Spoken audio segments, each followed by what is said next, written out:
If you're not sure if they have FAAN, I like to ask them, do you think you might have features of this? And then let them go and do their own research. These are analytical pattern type people. They'll usually come back and tell you if they have it or not, and why. In fact, a lot of this stuff I'm sharing with you, the clients went out and found for me and brought back to me. Okay, like that everyday Asperger's for women. I had a woman Asperger's client bring that to me. She's like, no, everyone says I don't have Asperger's, but she wears a little chew toy around her neck, right, so she can chew on it. And she went out and she found this and she checked every box almost, right? So they'll oftentimes, so empower them. Like, do you have this? Go look, read it. Just tell me, right? I'm interested. They'll appeal oftentimes to an analytical sense. And say, it's not a diagnosis, it's just, I just got this feeling. Go look, right? Be aware that many people still think of autism as kind of the old one where you locked people up. Really mixing it with, I would say, intellectual disability too. Okay, so sometimes they prefer Asperger's. I like this personality features of autism, Asperger's, and nerds, fans, because guess what? It's a personality. It's not a diagnosis always. It can become important to diagnosing them, especially for, say, school purposes. But you can use this as a defending way to defend a diagnosis, for instance. So are you eliminating the neurological parts of this, or I guess I'm not really following how this fits in with, because I think of autism as neurologically based. So it is neurologically based too. So if you look at like brain imaging, for instance, the verbal in them tend to be highly reduced.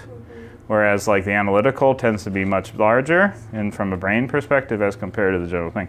I'm not, but you're not. How do you measure that? We're going to measure behavior here in a clinical setting. It's not like we're going to put them in the MRI.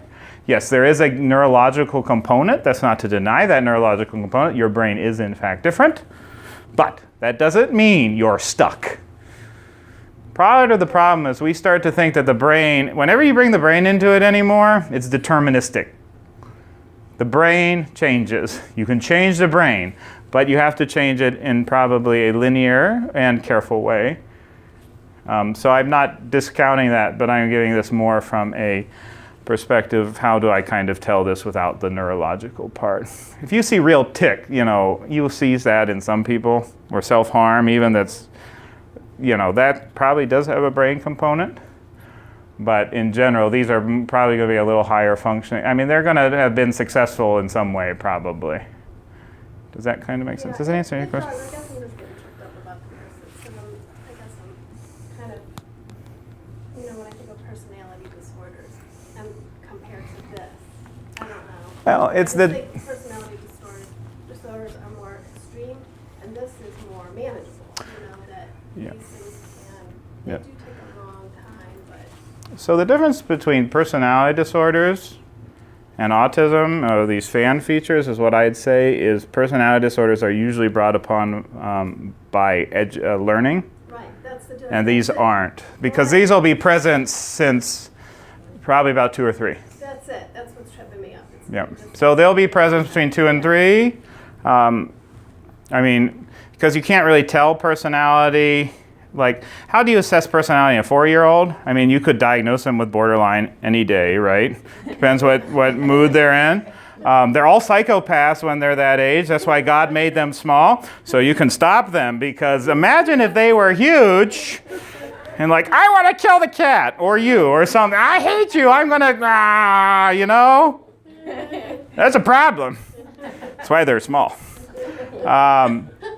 But that's going to be different because you expect that in a 4-year-old. Now imagine a 4-year-old who likes to sit in the corner, rock back and forth, and can read at like a 6th grade level. This is endemic. This isn't learned. Whereas, for instance, borderline usually has this really severe trauma history, sexual abuse, all kinds of abuse, and it'll develop because it's more of a coping strategy than an actual endemic part of you. That's why I'm thinking of this as being so different. Okay. And I guess I am pushing away from disorder because that idea of disorders is kind of one of the problems oftentimes with treating and dealing with these kind of clients, because it's not necessarily. In fact, for most of them, you don't want to abolish that. Because if you do, you'll take away what they're good at, what they're interested in, even, a lot of the good things about them. I tend to think of a lot of our disorders as superpowers pointed in the wrong direction. You want, for instance, somebody in security to be paranoid to a degree. You want your surgeon to be obsessive to a degree. You want, right? It's a question of how we point it. This is simply a question of, it's a superpower, how do we point it in the right direction? Having too much empathy is a problem too. So you say, oh, we want to make them like everyone else. They've done that stuff with the magnetic, I forget what they call it. So they helped people get more empathy just by running magnetism through the head. I forget what they call it. I have a client under treatment for it. They're like EC, yeah. No, that's electroconvulsive. This is deep magnetic stimulation. You can get it. TENS, what do they call it? Yeah. But you get this thing where somebody went under it, got empathy for about 15 minutes, like a normal person afterwards, and hated it. Because it was so, traumatic. Everyone feels this, and, but how do you manage? Because even though you feel it, sometimes you don't have the coping mechanisms to deal with it. And in fact, as I point out, I take a lot of this from my article, you get marriages that work really well because he tends to be autistic and she tends to be very emotional. So basically why that's good is he doesn't pick up on all her emotion. And she gives him emotionality, whereas you can imagine if they were both super emotional, where that could go, right? So you often get that as a compliment.